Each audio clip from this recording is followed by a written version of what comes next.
I recommend you to check wonderful article by Sarah Vermont. Take a minute to think about how successful you are.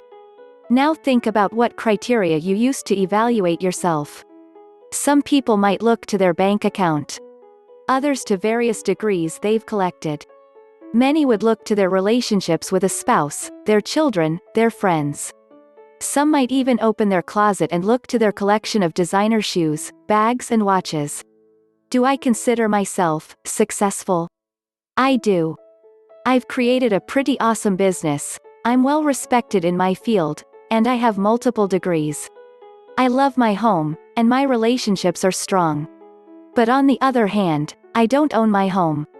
I sold my condo when I divorced.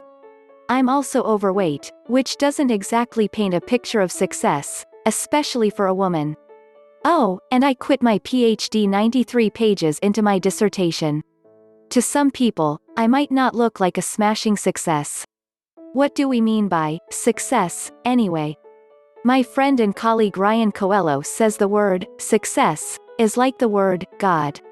If you ask 100 people what it means, every one of them will have a different answer. He's right. On one level, we understand that real success is about happiness. We know this. We're not shallow and superficial. And yet most of us, even those of us who help people get happy for a living, easily confuse success for happiness, at least until we wise up. Look up the word success, and you'll find a definition like the attainment of wealth, position, honors or the like, and synonyms like accomplishment, prosperity, and fame. I have nothing against the word success or even its traditional definition. It's just a word, after all. But let's call it what it is. It's a benchmark for performance and attainment, a measuring stick. Tangible metrics are important and have their place, particularly in the business world. But if you're looking for personal fulfillment, it's not likely that traditional measures of success are going to get you there.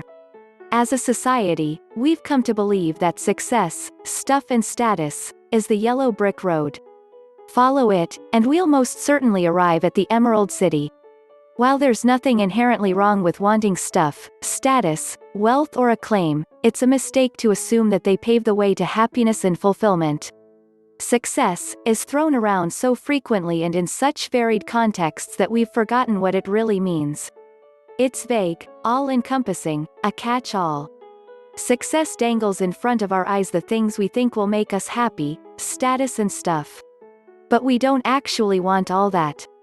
What we want is the way we think the stuff and status is going to make us feel. Big difference. Success, when you boil it down, seems to be about what we think will make us happy. It's a lure, shiny and seductive, but there's a hook.